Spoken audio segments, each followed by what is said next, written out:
Comix Watch. Comix Watch. Comix Watch. Now I am become death, the destroyer of worlds. Hello, everybody. Welcome to this very, very special episode of Comix Watch. Tonight, we complete the circle, and John has been kind enough to have me on his channel many times, so now I repay the favor, and we welcome John Longbox to the show. How you doing, sir? Hey, how you doing? How's everything? Yeah, you were one of my very first guests. We were talking before we went live. You started. This just drives me nuts that this is tilted. I must have knocked into it. You were. When you were on my channel the first time, I was still talking to people on my phone, and I didn't know how to use Restream. I didn't know that I could put up people's clips. You were like live showing me how to do all that stuff. Yeah, I'm always happy to help. So. Yeah, so it was funny. If I don't go back and watch it, it's embarrassing. I didn't know what I was doing. It's funny. My wife and I were talking last night. She was saying, I was on somebody's, not maybe last night, a couple of nights ago. I was on somebody else's channel. And they were doing what I always used to do, which is interrupt and talk over everybody. You know, I watched some of my old videos. I'm like, how did I even get guests at all? I would ask them a question and then talk, because you're nervous and you just want to fill time. Yeah. And honestly, like, it's okay because like I still catch myself doing that sometimes. Yeah, I'm trying to get better. It's debatable if I have. But, I wasn't saying anything about you. I'm just saying watching my old videos, it's excruciating.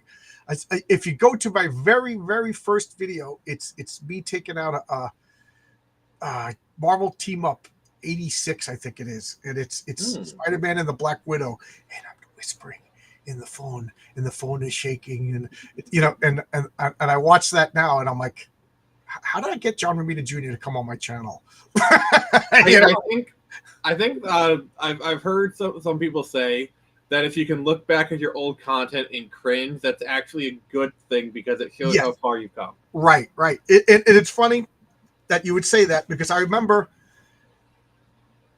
because my original, somebody told me that to make it on YouTube, you have to do 1 10-minute video a day. So that was my, I don't know if it's true, So that was what I did. I did 1 10-minute video a day. Like 10 minute was the longest. Mm-hmm. So I would take out a comic. I had a stack of comic books over here, and every day I would just reach over and hold up my phone like this and record it and then upload it. And what happened was from your boy Zach, Diversity in Comics, he mentioned RJ from the Fourth Age. So I said, okay, let me check out RJ from the Fourth Age. And RJ from the Fourth Age is just like Mr. Intellectual, like he I joke that he's a college professor to Bigfoots because he lives out in the wilderness someplace. So I started listening to his videos and then making comments. And he asked something, how many comics does the average comic collector have? And I said, I don't know about the average, but I got like 55,000 comics. Mm-hmm. So he said, do you have a channel? I said, yeah. And he started watching my videos. And then next thing you know, he had me on his channel to interview. And I never, he was just like, I want to start interviewing people. I want to practice on you. So we pre-recorded a video because he was learning StreamYard and everything like that. Mm-hmm. And I was like, that was fun. And then his next interview was Chuck Dixon. So I was like, let me see if Chuck Dixon will come on my channel. And Chuck Dixon comes on my channel. But Chuck is very he's very open. Like, he came on my channel when I had no business interviewing Chuck Dixon. The man has a patience of a saint. But like, he came on my channel, and I was like the stupidest mother effer ever. Like, oh no! I take it back. I think Mike Barron was my second, and I was. Oh, Mike Barron's the best. Mike Barron is, now Mike Barron and I laugh at everything, but back then I was so intimidated. I was just like, and I didn't know what to say. I didn't know what to do. And it was excruciating. And I couldn't wait for the hour to be up. It was so bad. And then, Chuck Dixon we talked like 2.5 hours laughing and joking. And then next thing you know, people started asking to come on. And I never intended to do interviews or anything. I just wanted to, it was during COVID. There was nothing going on. And I moved to a new town. And I didn't know anybody. So I was just talking to comic book people, and literally for like a year and a half, I was getting 3 comments per video. the same three people. I kind of miss them. I don't see them anymore. Jeff Hatcher, Abrax, and Warduke. If anybody knows where they are, or if they're watching this, let me know. Yeah, it always sucks when you start to get some regulars and the regulars start to disappear. That does kind of hit you a little bit. Yeah, we actually like traded phone numbers and we're talking on the phone, So, and then I think my big break came. I'm trying to think who's like Chuck Dixon, Mike Barron, but they do the circuit a lot because they do crowds. Mm-hmm. But I think I'm trying to think who was and then I just started reaching out to like people that I liked, like I don't know if you know Kat Ironwood. Sounds familiar. Yeah, Kat Ironwood is the most powerful, important woman in comics that nobody's ever heard of. Really? Yeah, she was an editor for Eclipse Comics, and she started out writing letters to Steve Ditko's Doctor Strange, Strange Tales. That's how long, back in the 60s. And as a fan, as a teenage girl, she took all of the lore of Doctor Strange and wrote the Book of Agamotto, like a fan rules of Doctor Strange's magic, and then mailed it to Marvel. Just look what I did. I really like Doctor Strange. And the editors of Doctor Strange use that as a guide for like if you're going to write Doctor Strange, you're going to use this. She was like a 14-year-old girl at the time. So later on, she and her husband opened up Eclipse Comics, and they created the creator-owned system that is still in use today. They made that contract that they discovered Chuck Dixon. They discovered so many people. I think even Mike Barron was Eclipse Comics was one of the most important comic book companies, and one of the first creator-owned creator rights. So like 5 years, if you bring Screecher over to Eclipse, they publish it, and then 5 years after it gets canceled, you get you could do whatever you want. It's yours. Mm-hmm. But also while it's being published, you're still the co-creator. If they make a movie, you have say, but they just don't want you to pull and go to other shops. They were very fair. But the thing is, when her marriage dissolved, she said she reinvents herself every 20 years. Now she runs like a holistic shop. But anyway, long story short, I just started going on the internet. Oh, I like Mike Grell. So you can find his phone number on the internet. He has a website with it. So I call up. I called up Kat Ironwood's like, what, you remember me? And that was a lot of fun. So I talked to her for like over an hour. And then I just looked I got Jim Shooter's home phone number. So I called Jim Shooter, and he was just like, how did you get my phone number? I'm like, it's on right here on the internet. He's like, yeah. Rest in peace. He goes, I got to do something about that. But next day he was on my channel. And then, once you get one big guy, you start using it like, hey, you want to come on my channel? I just had Jim Shooter. You don't want to come on my channel? I just had Mike Barron. I had Chuck Dixon. You start name dropping. Mm-hmm. And now, before we go further, I just wanted to acknowledge. Hey, Nathan O'Brien, how you doing, buddy? Nathan Brown is like a superhero name, right? That's like the international spy. Nathan Brown, international spy. So here's my question for you, John. You've had a lot of really cool people on your stream. Is there any creator that is kind of like on your dream list, like someone who you want to bring on your stream? Anybody? The only requirement is they have to be alive. Oh, are there people that I would like? Do I have like Holy Grail people that would come on? Yeah, is that what you're asking me? Or a wish list. Yes, once a month I send a letter to John Byrne. I know it probably doesn't even get to him, but I still do it. My whole philosophy is you don't get what you don't ask for. So, it's funny because one creator whose name I'm not going to mention said to me, why aren't you pestered me about coming on your channel? So I said, you want to come on my channel? And then 2 weeks later started going, this guy was begging me to come on his channel. I was like, dude, you don't get what you don't ask for. But yeah, like so many people would be like, Nick, how did you get these people on your channel? It's like, I asked. Right. Like, you don't like doesn't matter how big or small. Like this is okay. Am I interrupting you, John? No, not at all. All right, I just wanted to check. I just got thrown by the comments showing up over there. I never saw that before, so I got like, whoa, that's pretty cool. Yeah, it's a restream feature, so it's pretty cool. Oh, cool. So like, I like this is my advice to people who are just starting on YouTube. It doesn't matter how small you are. You could have 5 subscribers, okay? like, you want Tom Cruise on your channel? Message him. You know, Right. like what's the worst that'll happen is he doesn't respond. You never know. Tom Cruise can see that, be like, hey, I'm gonna make this kid's day. I'm gonna go on there. You know, I'll make you this never like, know. a little bit more personal. You know, I was a comic book nerd. 25 years old. The only girlfriends I had were the girls that showed interest in me. You know what I mean? Which isn't a lot when you're a comic book nerd. You know what I mean? Not making, but I mean, ladies love your long box. So. I was working and I had a pizzeria, and pizzeria closed down. You know, and I was like, you know what? I got to start college. I'm old. I moved across the country and I reinvented myself. Like I was on the train for 3 days. And during those 3 days, like I'm going to change my personality. I'm going to become outgoing. I'm going to talk to people. I'm going to do, you know what I mean? Like me being me, I'm like, you know, Odin was on the tree for 3 days. Buddha was under the tree. Jesus on the cross. I said 3 days is the day of magical transformation. The train takes 3 days. So when I went to Albuquerque, I was like, nobody knows me, whatever. And so and I was still fat. I was still a comic book guy. I was still nerdy. And I was just like, I'm going to ask out the hottest girls. What are they going to do? Say no? And then little did you know, you shaved your head, you put on a wide brim hat and called yourself Heisenberg. No, well, I did shave my head. I did have the skin because it was just so hot. But people just like, how the hell is this guy getting hot chicks? And the girls all say the same things. Guys don't ask me out because they get intimidated. So that's been my philosophy ever since. You don't get what you don't ask for. So you want that hot chick, you got to go ask her. She ain't going to jump into your house. There's a phrase from Wayne Gretzky that I often quote. Okay. He says, you miss 100% of the shots you don't take. Correct. Absolutely. So I started asking people. And the funny thing is, Mark Miller asked to come on my channel. I never asked him. Wow. I didn't, you know, I didn't think, I thought he was just too big. You know what I mean? So but what happened was I asked Valerie Durazio to come on my channel.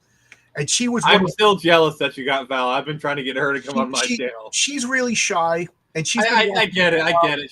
She's always very nice when she right. me down. So and she's awesome. And we bounced back and forth a few times. She canceled a few times, but she said, "I'm going to bite the bullet." And I like to think that I was personable. Well, it must have been because she recommended. Because Mark said to her, "Do you know any people whose channels I should go on?" And I was the first one. She recommended me because Mark and her have a relationship. Because I think she was Mark's first editor when he came to Marvel. So yeah, Val has a really, really interesting career. Like I want to pick that brain so bad. Right. So she recommended. So I was like, Mark Miller's asking me to come on my channel, you know. And the funny thing is he gave me 15 minutes. And if you watch that interview, we talked for over 2 hours. You know, just laughing. And the thing is, I imagine Mark Millar is a very, very busy man. Right. And the fact that, like, okay, give me 15 minutes, that's pretty fair for Mark Millar. But then it blossomed into 2 hours. That's a compliment to you. And then he messages me again. He goes, how about John Romita Jr. come on? I was like, yeah, okay. And he's coming back on. We just keep going back and forth trying to get it. They're busy people. Difference. Yeah. I mean, it was easy because I was out of work for a while, you know, with my injury. So that it was easy to just accommodate anybody, but I can't take time off work. So he's been pretty cool about it. So he's coming back on. We just message back and forth. But you know, once you get like a big name, it sounds like I'm bragging, and I guess I am bragging. You know, why not? But you deserve to brag, bro. Right. Brag. So I send people messages. Like I've been trying to get Jeff Johns, you know, and I send him here. I had Mark Miller on my channel. You know, let's talk about Ghost Machine. You know, I haven't heard back from. But other Grail, Bill Willingham is one of my big favorites. He for those of you who don't know, Bill Willingham famously wrote Fables, which is one of the big comics of the last 10 years or so, DC Comics Fables. But I grew up reading the Elementals. He wrote and drew Elementals, and that comic is just such an influence on my comics, on my role-playing games. Like everything about that comic I freaking love. So I would love to talk to Bill Willingham. I met him once when I was a kid. He was really cool at a comic convention back when he was starting out. That guy, I message him every once in a while. I'm trying to think. Alan Moore. I found out what town he lives in, but I don't know his address. But other people told me that if you if you write Alan Moore, you know, put his town, you know, England, and mail it, the mail system in England will deliver it to his house. Like, have you tried reaching out to Dave Gibbons? I know he's a lot more personable, a lot more willing. Dave Gibbons, I think, but I would love Dave Gibbons, but Alan Moore, I know these days That would be wild. Yeah, I know it's fashionable to poop on Alan Moore, but and I got problems with Alan Moore too. But overall, the guy gave me so much good comics that he's in my good graces for. I would be lying if I didn't say Alan Moore wasn't a huge inspiration on my writing. Yeah, for good or for bad, Alan Moore left his mark and changed comics. For good or for bad, you can't deny that. You can't deny it. Frank Miller, one of the guys I work with, he was Frank Miller's bodyguard when he was in Hollywood making movies. So he's like, yeah, I got Frank Miller's phone number. I was like, call him up.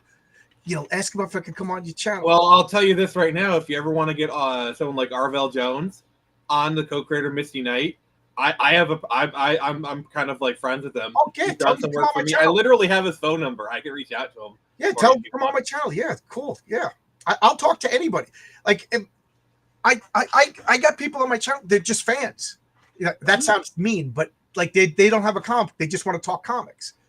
One guy's like, "Can I come on your channel and just talk about Daredevil?" And I was like, "Okay." With if Mark Miller says I'm coming on that day, you're gonna get bumped. But you know what I mean? But, yeah, we'll talk about Daredevil. Like, just tell me what you want to talk about. I got people. This sounds awful braggy, but I got people messaging every day. Can I come on? This is my comic, and then I look at it. Dude, you've earned it. You've earned a right to brag, in my opinion. This sounds so mean, and I feel so bad, but it's just another manga. It just looks like every other manga that I've ever seen. I'm like, yeah, I'm starting to look at it. It's like this is like a job now because it's 3 days a week that I do conversations, and I'm like, I got a list of people, and I'm like, it's an hour, and I really don't want to talk about the 16th manga ripoff. That it's the same guy with the hair. Yeah, and like I've had some conflicts with people. First off, hello, Queen's Comics wife. Welcome to the channel. I appreciate. Oh, I thought it was Queens. I was gonna say, do you live in Queens? No, like I've had conflict with this. It's like because for me, manga is strictly a Japanese output. It is comics made in Japan, made by Japanese people. And when I see people who do a manga style comic or manga inspired, which in full disclosure, I myself do one, to try to call it manga, it kind of gets a little bit of a hair up my butt, and I've caused some conflict. See, I don't know enough about manga. I prefer manga inspired or whatever, but yeah. I don't know enough. Like, to me, it's all comics. Like if you're from India, and I'm sure there's comic books in India. They're comics. I'm sure they got a different name. Comics from France, to me, they're just comics. But like, it's all food. But I do recognize there's Mexican food, there's Indian food, but it's all food, and I love food. I love comics, so I'm not. Again, this isn't meant to be an insult, but I'm not like that snooty about manga because I don't really know enough about it. So if somebody, I find out the guy makes this cool looking comic and I really like it, and it's, oh wow, look at this manga, and then somebody's like, that guy's from Michigan. I'm like, well, I didn't know any better. It's just a good comic. So because I know when I told people that I really like Avatar: The Last Airbender, and they're like, that's not anime. That's made by two guys from LA. I'm like, it's a really good cartoon, though. Yeah, it's a good cartoon. To me, it's anime. What do you want me to say? Like, yeah, is it anime inspired? Yes. Is it like I both care and not care about labels. Like, for me, it's like I get a little stick in my butt when people use stuff incorrectly. But at the same time, for the product and stuff, like, I don't care that Avatar's not anime. It's just a really good show. Yeah, yeah. So that's the way I feel. I agree with you, Phoenix. I'm just looking at the. No, I'm from New Jersey. Okay, I thought that's in Queens Comics. Like, oh, good. My wife. Well, if you guys are, I was stressing because my wife is at the vet right now with the cat. The cat does not have ringworm. We found a scab on the cat's belly, and we narrowed it down to two things. It's either ringworm, or the cat had surgery last week. They removed some teeth. He had broken teeth, so the vet injured the cat and is not telling us. So now I'm like, oh, good, it's not ringworm. Oh, pissed. Now I'm mad at the vet. So. Oh, Nathan, you have my attention, sir. You have my attention. And then we have RS here. I love the cute dog pic. And then Raven says, "What you're saying, Phoenix, is I go to Japan, have my comic in Japan, and that's not what I'm saying."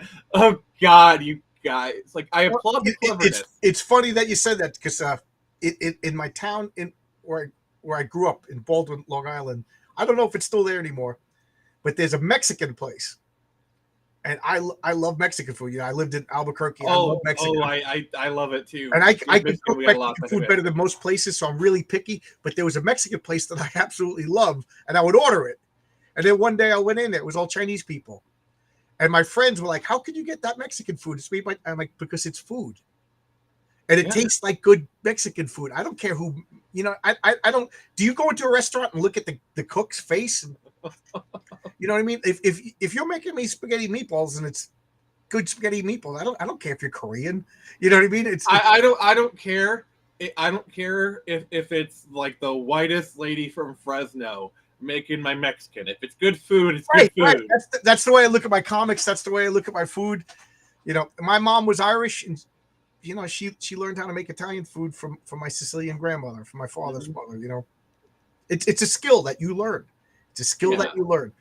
Now, I don't know enough about manga. I'm sure my nephews and nieces who love manga could say like, "Oh, this was made in America because of this panel and this and this. These expressions are different." And they're not probably. I bet you they're right. I just don't know enough about it.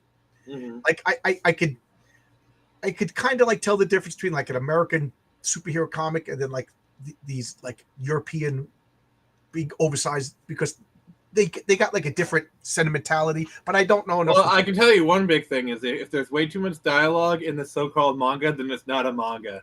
Because we here in the West, we have a tendency to go way too ham on dialogue, whereas like manga is way more about the art and it has minimal dialogue. Because like the average panel size for an American comic is usually like what, 4, 5, 6. You've written comics. I thought you were asking the actual dimensions of the panel. No, panels has about panels, 4 to 6, really. Yeah, between 4 to 6 average. Yeah. Yeah, in manga, it's usually 3 to 4. Okay. Because it's a lot smaller format. American comics are like this size. Manga is more this size, so you have less page real estate. So you got to. Yeah, but they have more pages, so it probably turns out. Like a manga is a thicker book, right? Yeah, that's the thing. Like, manga tells a story over a longer period, whereas the average American comic is like 24 to 28 pages. Right. So it's usually like bang, bang, bang, bang, kind of thing, more straight to the point. I don't know. It's very interesting. Like, to me, it's like the conditions around something and how that influences art. I find fascinating. Sorry. Yeah. So let me ask you this then. I don't like meatballs unless it's made by Mario. You got your comic Screecher that I enjoy. I got all your issues, and I'm looking forward. Yep, issue 4 is coming out in October. Oh, cool. Is that issue 4? Is it, you already have the campaign out? I forget. I lose track. No, it's in pre-launch right now. Okay, cool. I thought I missed. Sometimes I miss things. I get embarrassed. Which now that you mentioned it, we probably should give it some promo if that's okay with you. Just real quick. Do you write a full script? I do actually. Okay, I do write a full script. Yeah, I can. Right. Actually, I'm just gonna drop the link in the chat. It's in pre-launch. Sign up. You can throw my link in too. It won't kill you. Okay. It might kill me. But that's fine. I'll promo. Heroic Tales is live on Fund My Comic right now. Mm-hmm. It's an American superhero comic. 2 stories, $10. 2 complete stories. I do love the design of the patriarch. He's a cool guy. Yeah. So that's my comic. Issue 2 is so much better. And oh my God, you got to wait till you read Patriarch #1. The thing is, I've been working on the script for Volume 2 right now of Screecher, and I've been taking taking some feedback. Like, people thought, Screecher 1 was too fast. There's not enough character development. So I've been kind of slowing stuff down. Let's see here. Here's a big spoiler. Here's Here's the script for volume 8 right here. I'm only partially finished, but it'll kind of give you like an idea of how I do things. Oh wow! But yeah, by the way, this is for volume 2, so like I'm giving like I just realized now that my scripts look like Alan Moore scripts. I'm not joking. Each panel is like 3/4 of a page. I've seen Alan Moore scripts. They hurt my eyes. Yeah, it's funny because I work with Renzo, and then I worked with Ron Mosicki, and Renzo really likes a lot of detail on each panel. You know, he likes it. You know, and then I started working with other guys, and I just write these big long scripts, send them to them. But it's not like you don't need to meticulously follow the script. You're an artist, you know. So Yeah. I understand sometimes they change things around, as long as the story fits. You know, like I think it was a language problem. I just had Renzo had to change page 16 of this. I think it was just a language problem that messed it up, and it really changed the story. So I was like, he's like, oh, okay, now that makes sense, because I was wondering why you were doing that. So now, one of the guys I'm working with who's just like, just send me a Marvel style script, and I was like, how do I do that? Like it to the point. I was like, okay. Well, Marvel style script is I know what it is, but you give two paragraphs of the plot. The artist draws the comics, then you fill in the dialogue. Right. So it's funny because I already started. So like the first 6 pages was like full Alan Moore script, and then I was like, okay, the last 10 pages this is where it goes. This is how it ends. So I said, you got the best of both worlds, but it stressed me out. Like, how do I do a Marvel style script? You know, like. It could come back almost completely different, which happened a lot of times to Stan Lee. Yeah, and the truth be told, like so I write my comics. I usually do like 1 or 2 sentences, kind of giving like the gist of what happens in this panel, and then there's the dialogue. Because my thing is like the artist will carry it from there, and I tell my artist, hey, if you want to change something, let me know. 9 times out of 10, I'll let you do it because I recognize you're the artist, and honestly, when the artist suggests something different, it's usually probably better. Right. You know, I just like to know first. Like the big example that because you know, I send the script to the artist. I get like a page back at a time. I approve it, and then I send it to the colorist. You know what I mean? So it's being colored as, you know, so page. Yeah, assembly line. Yeah, so number page, but I don't do the script until I get the whole like. When the whole thing's so patriarch number 2, I'm making up numbers. It's got 20 pages. I don't know. I'm just making up numbers. So I'll get all 20 pages colored.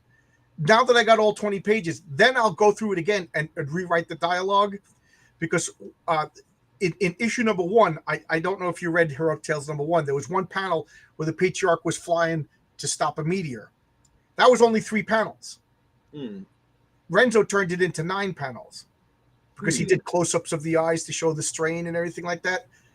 I really, really like that. He didn't ask me. He just did it. And when I saw the page, I was like, you know, and I kind of freaked out because this isn't what I wrote, you know, but it was so much better. And then I had to change dialogue. So I like that. Do you do that with Screecher? Do you get the art, get it finished, and then rewrite the dialogue to match? Because the art's going to be different. There has been times where I have rewritten things a little bit, where like the artist goes off script a little bit, and I'm like, you know what, that actually kind of works or whatever. Right. And then I go back and I re kind of jigger things a little bit, you know, like shift some stuff around. A lot of it is trust. Like, as long as you trust your artist to where, like, you know, like you and the artist kind of like you're on the same page, and it's like you trust your artist to do what they think is best for the comic. Because sometimes you'll have artists that they'll just like, oh, I think this will be better, and it's totally not what you want, you know, kind of thing. But if you have an artist, that hasn't happened yet, but ultimately I'm the guy paying for it. You know. Yeah. Now here's another question: do you ever get criticism and you just want to go on a murder spree? I have. Yeah. The way I take criticism is one criticism, I take it or leave it, you know. But when 3 or 4 people, you know, when a bunch of people start saying like, kind of the similar thing, Right. I'd be like, you know, like for example, like with Screecher, one of the feedbacks was it was too fast. Like, you know, they don't know the backstory a lot, you know. So as I was kind of like working on this stuff, I kind of made it like literally. I remember I was working on Screecher issue 3, and I watched it review by MSK and Savage Dad, where they talked about like, slow down, we need some more backstory. So I literally added 4 pages to issue 3, literally based off of that review alone, where it was 2 pages of backstory and like 2 pages more of a little more action. Like I made the action a little more. And I tied it into that. You like to act like you have an ego, but I never saw you as an ego. I always thought you were a reasonable guy. You know, I don't know if they're busting your chops because you're friends, but you know, you and I have always. It depends. Like I see you argue with people on Twitter, but I don't pay attention to that. I don't like a-holes. Like it's like I'm going to tell you that. Why do we get along? Respect. That's why. I'm going to tell you the cheat code on how to deal with me. Okay, like literally, if you want, literally, this is as you come at me respectfully. You be nice.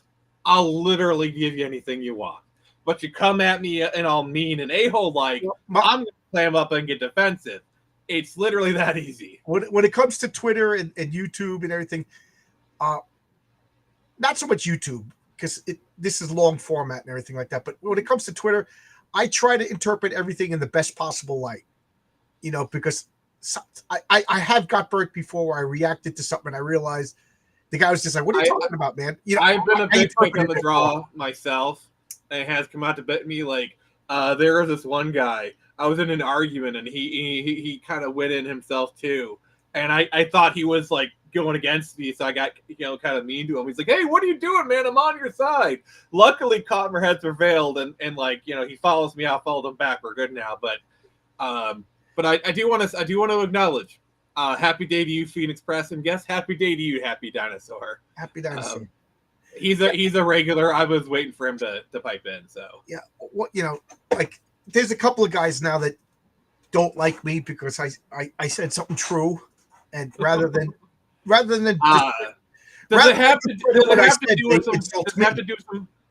do with some very rusty gates? Yeah. Nobody ever said I was wrong, but they made up stories about. So I never blocked people before, but I think I blocked like 7 people in the past 3 weeks. You know, you did the right thing. You did the right thing. And it's funny. I blocked 7 people, and now I don't hear anything about that rusty gate ever again. It shows you how small it really is. Yeah, my thing is I support people. I don't do movement, so I don't care what you're part of. I don't care if you're Comix Gate, Iron Age, Rippaverse, whatever. You know, if you're cool, I'm cool. You know, like, I don't care. Once you become a collectivist, we've been fighting. The whole independent sphere has been fighting collectivism, and now we just have another collectivist group. And you see what happens when you join a collectivist. They form dogmas, they form hierarchies. I saw that firsthand. Like I tried to get kind of going to Comix at one point, and then I just and then I was part of like this smaller group. I'm not going to name the names because I'm contrary to popular belief, I don't like starting drama. But I just feel like George Carlin said, I love the individual. It's just that when they start forming groups is when I have a problem. Let me give you an example. Okay, I don't like the person who started Fund My Comics. I personally boycott the site, but I will promote the site. If people, I'm not gonna gatekeep people because they choose to use it, because that's happened to me. Because you're using the wrong website. Because the person who founded Fund My Comic is drawing one of my stories, and it looks so good. It looks so good. That's your personal choice, and I respect it. Just it's going to be awesome. You're going to look at this, and you're going to forget that you don't like this person. You go, that's a good story. you do what you want, but my personal integrity of not gatekeeping people based off a website overrules any of my petty dislikes. So that's a hierarchy. It's like my integrity matters more than pettiness. I can be pretty petty. I got to admit. I can be too. We're not perfect. We're all and I enjoy my pettiness sometimes. It can be cathartic. I will be honest, but I've been trying just to block and move on, honestly. Like, instead of just spinning your wheels and just keep arguing with somebody, just block and move on. Like, I had somebody who I was like really good friends with for years, and I was in an argument with him, and I just realized, you know what, I'm done. And instead of just doing like I could have very well given like the final word and then blocked him. I could have been that a-hole, but I'm like, I'm just done. I just blocked him. I didn't say anything. Collectivism? Collectivism is it's any philosophy where you submit your individuality to a group, like communism, socialism, fascism. For real, communism hasn't been tried before. Anything that's not individuality is collectivism. Yeah. So agree to disagree. That is the golden rule. That is the gold standard. And I think the 20 our generation, us, even though I'm an old fart, people right now, I think the great battle is individual freedom versus collectivism. And I don't care what kind of collectivism I do agree. Yeah. Socialism, communism, fascism, it's all corporatism, crony capitalism, it's all collectivism. The true individual is always crushed. That's why I don't like Republican parties or Democrat parties, but I like the Republicans better than the Democrats. So yeah, that's kind of how I am, because like I was raised a Democrat. My dad is a retired GM auto worker, so I grew up in like pro union, my first vote ever was for a Democratic governor in Michigan. Oh, is that what you are? You're Michigan? Yeah. Oh, it's funny. Like, when I said if I find out you did manga and you're from Michigan, I wasn't goofing on you. I just I know. My ears kind of perked up, but like it was whatever. Which is funny because like I'm from Michigan. I do a manga style comics. It's just kind of funny. If I insulted you, that was just a. You didn't, man. You didn't. It's okay. But my first vote was for Ralph Nader, Green Party. You know what I mean? Like they say, if you're not a teenage liberal, you got no heart, and if you're not a 30-year-old conservative, you got no brain. Yeah. I have words in my mouth that I want to say, but it is. Yeah, I know. I don't want to get your channel in trouble, and I'm just gonna put it in private chat. Let's see. You asked me who my grails are. I message Alan Moore. I sent Alan Moore a handwritten letter because I don't think he gets the internet. I would love to get. He does not get the internet. Yeah, I would love to get a John Byrne, like I said. And then I forgot my third one. Oh, Frank Miller. But I said messages all the time on Twitter. I have conversations. Frank Miller would be cool. Yeah, I'm going to give you guys a secret now. My secret weapon is Facebook. All the old timers comic book guys are on Facebook. They're not. I can personally attest. Like for example, my only source of connection to Chuck Dixon is I'm friends with him on Facebook. Right. And I can send him a message and he'll respond. That's my So that's my secret weapon. That's how I got Tom DeFalco and Walt Simonson. Have you ever thought about going to Comic-Cons? I would like to go to Comic-Con. I was going to go to HeroCon this year, but because of my accident, I was out of work for so long that I have no time off. I will say I used all my time off for networking. I'm sorry? Comic-Cons are a great place for networking. Yes. There are local Comic-Cons. I live in New York. There's plenty of Comic-Con. I would like to go to one. There's a real small one. I got to, now that you made me think of it, I'll look up when it is. I would like to go to that one. Have you thought about going to New York Comic-Con? It's called Turtle Con in Garden City. Hmm. It's really small. I went last year. That's why I went on purpose to meet Heather Antos and ask her to come onto my channel. And she politely blew me off. She was a sweetheart in real life. She knew who you are. She didn't know who I was. I was just a crazy old doddering old man as far as she was concerned. She didn't know who I was. She doesn't pay attention to this stuff. But yeah, I don't know. Like, I know that like Heather Antos is supposed to be the enemy, but like, I remember I was having a conversation with Xevious. I'm name dropping now, but like, you know, I was friends with Xevious, God rest his soul, and we were talking one time. And he told me about how he was meeting Heather Antonos, and like he was having a conversation with her, and he said like, oh, she was very bubbly and polite and whatnot, and that kind of, you know, got me thinking a little bit. Well, she wouldn't be where she was if she wasn't pleasant. She was super pleasant in person. She was personable. She was cute. She's really tall, and apparently she put on weight. But I thought she was very good looking when I met her. You know, she was taller than me, redhead. She was kind of stunning. And a lot of people gave me crap. We took pictures. You know, I got a picture of me and Heather Antos that people that don't like me still bring up every once in a while. He's one of them. But my philosophy is, you got to talk to people. You know, I'm gonna be honest. Like, you got to have a dialogue. I've been trying to get Gail Simone to come on my channel. She's been polite. Yeah. You know, like I'll be perfectly honest with you. I like, even if people that I despise, like if Gail Simone walked up to my table and wanted to buy Screecher, I would sell it to her. I mean, heck, if Gail Simone was at a Comic-Con, I'd approach her table and give her a copy of Screecher. You know, because it's in her wheelhouse. Like, and also I believe. Like, you cannot like someone and acknowledge they did good work. Like, Gail Simone did really good work on Birds of Prey. Like, some of my favorite comics were done by her back in the early 2000s. She did a really good run on Secret Six of Birds of Prey, and she did a lesser known comic called Leaving Megalopolis that I really, really like. And the funny thing is, I have like a hardcover, like it's just like a one shot. And it's been sitting in my pile for like over a decade now because she just soured me. And now my sourness is going away. I'll pull it out and actually read it. But I liked Leaving Megalopolis. She's a good, Mark Waid is a good comic book writer. But but I would have him on my channel if he wanted to talk. And, you know, like, I'm not going to get mad. I'm not a gotcha guy. We'll talk. We'll disagree. Yeah. Tell me your point. I'll explain my point. I know I'm not going to sway you, but I think it would be interesting. Maybe Mark Waid's guy. I just think it's not productive.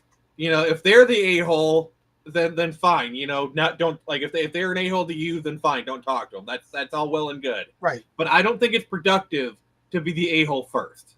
Correct. Absolutely.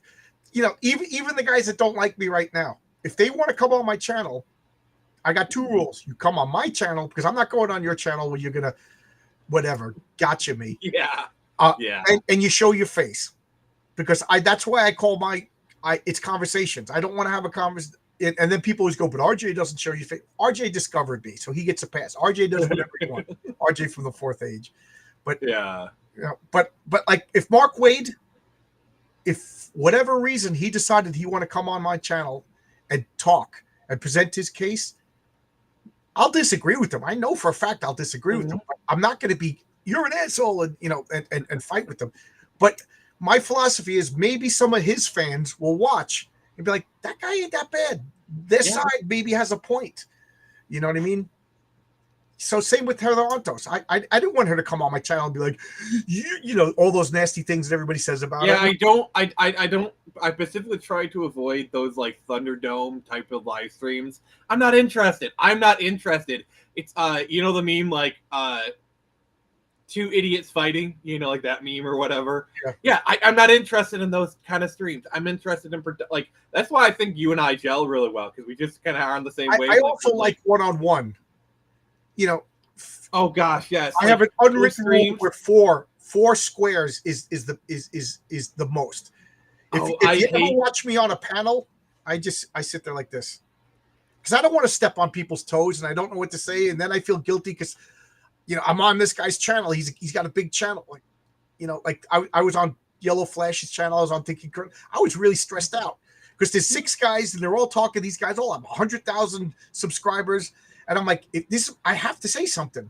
And then what? Do I interrupt somebody and say something? You know what I mean? So, but those guys, I'm not complaining. They were wonderful. It's like everyone's. I'm sorry, I was talking over you. Go ahead. That's okay. No. I made this big speech about like, oh, I'm trying to do better, and I'm just messing up. So I apologize. Don't worry. It's just me and you. But like, it's like you're looking for that pocket, that split second for when nobody's talking, and you just gotta slice it or whatever. That momentary pause, yeah.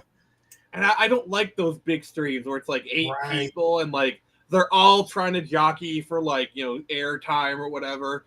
Like, if it's four or five people and we're all trying to have like a good flow of conversation, then yeah, you can make that work. But like I do that, and you're always welcome to come too. I do. It's clobbering time on Friday. Matter of fact, I got to make the stream. I forgot about it. You know, and we all talk about who would win this fight. We had like up to 6 people, but it's my channel. I'm the moderator, and I know the people. And we, you know, so it's a little different. But if I go on somebody else's channel and there's 12 boxes, I don't know what to say. You know. yeah, I agree with you, Happy Dinosaur. I hate it. I hate it as well. And here's my postulate: the drama continues when there's less and less comics. If everybody was producing comics, everybody would be talking about comics. But notice who's creating the most drama are the people who are producing the least amount of comics. That's my because the people who are producing comics, they're too busy working on their comics. Well, and they also have something new to talk about. When you don't have something new to talk about for 5 years, how are you going to keep your audience entertained? Blood sports. Yeah, internet blood sports. Like, you know, I don't want to talk about like the current drama going on. It's quite a pit, if you know what I mean. Funny, I keep clicking on the comments thinking I'm on my channel.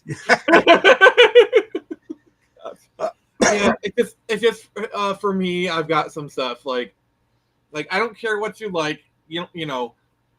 For me, it's like this whole like Gunn versus Snyder stuff. Like, Snyder hasn't been a factor in DC in like almost 10 years now. Why are we still bringing him into this conversation? Okay, and it's always the illusion. You're like, oh my god, the Snyder cult. Like, I have never seen this so-called Snyder cult anywhere. I've seen plenty of people on the anti side be really nasty.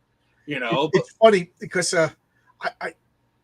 I for the most part, I saw Man of Steel and I hated it so much I never watched another DC movie. That's fine. You don't have to like. But Snyder. I'm not an anti-Snyder guy. Like, I don't fight with most people. Like I didn't like Isom, so I never bought any more Ripper. But the funny thing is, I'm considered a Ripper guy now. Well, my thing is, I just didn't like it enough. Yeah, I need to hate it more and be vocal. Here's my thing on Eric. Okay, I like his comics don't interest me, but I respect what he does. Right. Okay, I respect that he puts out like a couple different comics a year. He's always producing. Okay, so yes. do I not like some of his actions? Yes, he can act like a real big idiot sometimes. I'm censoring my language here. I want to say something. You know, he can act like a real meanie. You know what's funny is I'm trying not to be bad words here. Like this is gonna be like but Eric's been on my channel twice, and both times he left with me thinking this guy doesn't really know comics, which is fine. He's, you know, not everybody needs 55,000 comic books and 900 Longbox, stuff like that. But like, I was just like, this guy's pretending to know more than he is, and I caught him a few times. So I disliked him. But his behavior of all of these people going so crazy and he's just ignoring it and producing got me to go back like this. He's dealing with his detractors are insane. Yes, I'd never seen people. It's like, even in my height, like back in the 80s, you were a DC guy or you were a Marvel guy. Like I joke around that like it was like nerd gangs, like we would snap our fingers, you know, like West Side Story. But like you couldn't admit that you liked both. You had to be a Marvel zombie or a DC guy. And it never got as insane. Like even the DC guys at the end of the day, they were just like, yeah, Spider-Man's cool. Like even you'd fight all that, but it was like in fun. Now it's most people are either I like DC and Marvel's okay, or I like Marvel and DC's okay. That's nowadays it's perfectly fine to like them both. Like another thing is like rap or rock or disco. Way back in the 70s, were you into rock or disco? You know what I mean? Like it was really like bad. Like you couldn't like them both. I'm sure like West Coast rivalry and rap and whatever, but like this Ripperverse hatred is just the most insane. And none of these crabs in the bucket. It's crabs in the bucket. That's none of these wusses would do anything in person to anybody else. It's all internet tough guys, and that's what I think. It's all internet tough guys. I don't know. Like some of the Ripperverse people kind of they've crossed the line a few times. I don't even. Reverse detractors. But I will say that one person watched me because I was streaming on my way to an event, and when I was within 5 minutes of that event, that person, that internet tough guy, left. And when I got there, I said, "Where is this internet tough guy?" And they all said, "Oh, he knew you were coming, and he left." So, okay, I like one thing. One I do find funny is, do you remember when Gabe went to Comic-Con and he just took a picture of himself in front of Mark's empty booth, and Mark freaked the frick out. Mark, that situation. Mark Soyface, whatever that guy. He's a cover artist for Marvel. Oh, Brooks, Mark Brooks. Yeah, like he took a picture, like he like it's just a picture of his empty booth. Like, didn't even like threaten anything, and Mark like freaked the frick out. Mark Brooks is an internet tough guy, and it's funny because at New York City Comic Con, we were in a bar, and somebody goes, "Oh, that's Mark Brooks," and then he turned around when somebody said that, and I was like, "Hey, Mark, how you doing?" And he's like, "Oh, hi." And he came over, started talking to me, and he's like, "Yeah, I got a YouTube channel." "Oh, yeah, which is you?" And we started talking. I was just like, "You talk tough and then blocked me on your Twitter channel." I said, "But now I'm here in person." He was just like, "Oh, what's your Twitter?" And he unblocked me. You know what I mean? It was just so funny. I was like, "Yeah, it's a little different when we're face to face." Keyboard warriors. Yeah, it's a little different when we're face to face, huh? You know, I'm the same guy in person as I am in it. You know. Yeah. My first fan was back Team Jason or Team Edward. I remember that. It's Twilight. Yeah. It's oh gosh, I remember those times. Mr. Hooded Rated. It's very brave of you to come out as trans with that comment. It was very very. God. Oh my God. I just insulted one of your regulars. I'm sorry. It's fine. He's cool. So yeah, you can look forward to Screeching number 4 is hitting Kickstarter this fall, and then I'm going to be doing the trade next year. That's going to be sweet. Yeah, I already got a cover for my trade done because I just had an idea for a cover and I commissioned an artist. I just hope I get to use it. You know, I figure like 3 because my comics are about 40 pages each. So how many pages are going to be in your trade? Let's see here. I'm thinking probably like off the top of my head, like maybe around 120 because like each comic is like 24 pages, and I'm adding like an additional 4 pages, and there's gonna be like 20 pages, like little some extras. So probably around 120. Okay, 120. So that would be 3 issues. I was planning on doing a trade after 3 issues of Heroic Tales. So well, basically the thing is, issue 4 is the end of this volume. It's the end of like this story arc. That's why it's called issue 4 and Owl's End, because like this is the end of volume 1. Okay. And then volume 2 is actually going to be substantially larger. It's going to be 5 issues, and some of these issues, like issue 1 and issue 3, actually are 28 pages. Okay. Issue 2 is 24, and I'm still working on issue 4 right now. So that one is going to be significantly larger. Happy Dinosaur over says, speaking of Twilight, I like the Robert. I did too, actually. Me too. You know why? First off, there's never been a good Batman movie because none of them had Batman in it. All of them had Iron Man in it. They had a guy in an armored suit that was taking bullets. That's not Batman. That's Iron Man. Keaton was in a rubber suit. What's that? Keaton was in a rubber suit. Yeah, but he dropped bombs and used machine guns. He was the Punisher. He dropped bombs and blew up the Joker's factory. And I'm going to disagree with everything you say, but I just go ahead. So there hasn't been a Batman movie yet, but the Robert Pattinson was the closest of the non-Batman movies because at least he was a detective. So I'm still waiting for a good Batman movie. I'm still, you know. And I'm just saying this, like, yes, I've been very vocal about the fact that I like the Snyder stuff, but you know what? I'm excited for this new Superman movie. You know what? I want it to be good. I'm going to go see it on Sunday. I have tickets. I already bought tickets. That need it to be bad so I can make content out of it. I want the Superman movie. Superman's my favorite superhero. I didn't go see it this weekend because I was afraid that I was going to be preached to. You know what I'm talking about? Like these movies are all from always what I hear, they preach something to you, and I'm like, I don't want to. I'm not paying. To me, the bellwether is Yellow Flash said it was good. If he said it's good, then I think we might have something here. Okay. Yellow Flash, I trust his opinion, but I've been hearing... But it's something like this, because like if it's a culture war, he's going to call it out. That's my thing. So I've been hearing that it's not preachy. I don't expect it to be good, but that's just me. I have lowered expectations about everything that I enjoy, you know? So apparently there's this one Vanity Fair reporter that's been asking all the stupid questions and creating this whole freaking drama. Superman. And when I say Superman, I also include Captain Marvel, Shazam. For those of you who know my channel, you know whenever I say Captain Marvel, I'm talking Billy Batson, Shazam. But to me, they're almost the same. Like the big, strong, early flying, pure good guy. That is my favorite super. That's why Patriarch is an homage to that type of superhero. Then The Thing. Who doesn't love The Thing? So these are my two favorite superhero movies, and I'm not excited because my expectations have been so low by bad movies. I want them to be good. I would love it, but like Fantastic Four has just been screwed by bad. I love how all of a sudden everybody retroactively loves the last Fantastic Four movies when we hated them at the time. I'm going to be honest with you. I've always been a defender of the 2005 one. So, well, I literally saw it in theaters with my dad, and I have defended that movie since the day it came out. So you can't come at me with that one. Okay, that's fine. Oh! He just got his keyboard out.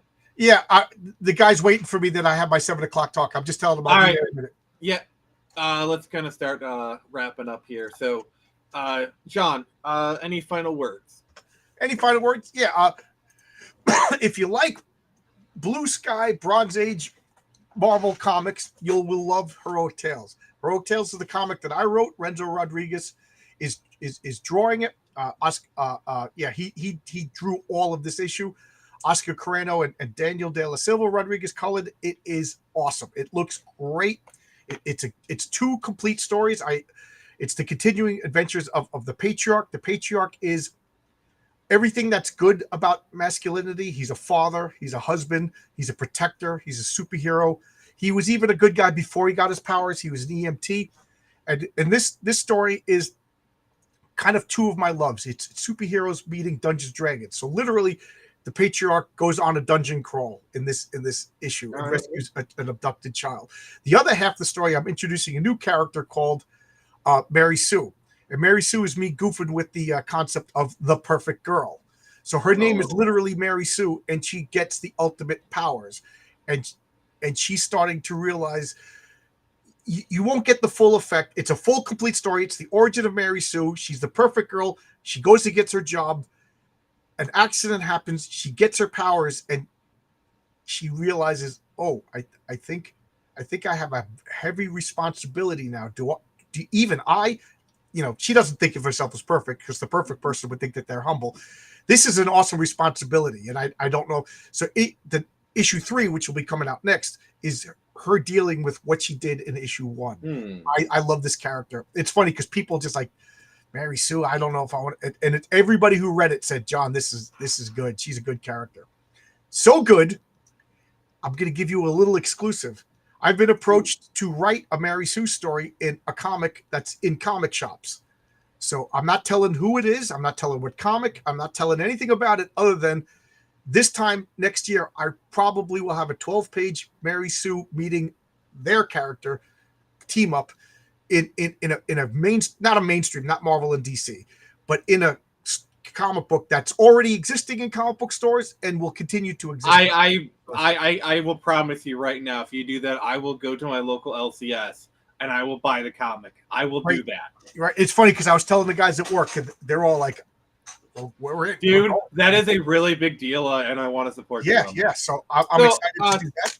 Speaking of support, thank you for all the wonderful people who showed up today. Hooded Raven, Happy Dinosaur, Nathaniel Brown, RS, Queen's Comics wife. We all really appreciate you guys.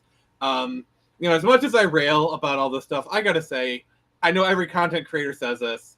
I have the best audience ever, and you guys are great, and I really appreciate you. Yeah, thank you. Hooded Raven and Happy Dinosaur. Come and watch my channel too. I liked your comments. You guys were cool. Yeah, Hooded Raven. I do think you'd enjoy. I'm poaching you guys. That's. Are you? I gotta go now. I have a stream at 7 o'clock. All right, I'll just finish wrapping up then. Just go on ahead. I'll finish wrapping. Oh, okay. I didn't know if you were going to close down. So I'm going to say goodbye to everybody. And if you're interested, I got RJ Williams of Call Sign Orion. We're gonna be talking about his comic now. Thanks a lot, Nick. It's always good. I'm going to call you Phoenix. Nick, it's always good to see you. How are the rats? Pretty good. She's right up there. Okay. Yep, There you go. he's right up there. You see that little brown thing right You're there. down to one rat now? I bought one rat. Okay, yeah. It's funny because, like, I'm like, rats aren't pets. Whoa, jeez. Oh, sorry. No. I was like, rats aren't pets. And now, like, within the past 6 months, I've met, like, 10 people who have pet rats. And they all talk about how, and you know what? People tell me cats don't have personalities because they don't have. Cats are cool. I like cats. There you go. What's that one's name? This is Charcoal. Hey, Charcoal. Bye, Charcoal. I got to go. I don't want to keep my guest waiting. Thanks a lot, man. All right. Bye-bye. Mm-hmm. All right, so we're gonna continue wrapping up here. So yeah, that was John's Longbox. He is cool. Go give him a sub if you can. If you made it this far, please give us a like. We are gonna be taking off here soon. I'm preparing for a con this weekend, so just so people know, there are not going to be any streams on Friday, Saturday, and Sunday because I'll be out of town selling lots of stuff in Lansing. The next stream is going to be on Tuesday, and then from there we are going to be as normal. Sign up for First Creature if you can, and if you're in the Lansing area this weekend, stop by Capital City Comic Con and tell me hi. Anyone who enters the code phrase "You Know Nothing, Jon Snow" gets a free comic. So yeah, just say that phrase and I'll give you a free comic. Anyway, thank you everyone for joining us. I'm probably gonna go make dinner right now because I haven't made dinner. I'm gonna make pancakes. Yep. Say goodbye to Charcoal because she's adorable and we love her. But yeah, all love to you, Hooded Raven. It's been Nick from the Phoenix Press, and remember, I can only show you the door. You're the one to walk through it.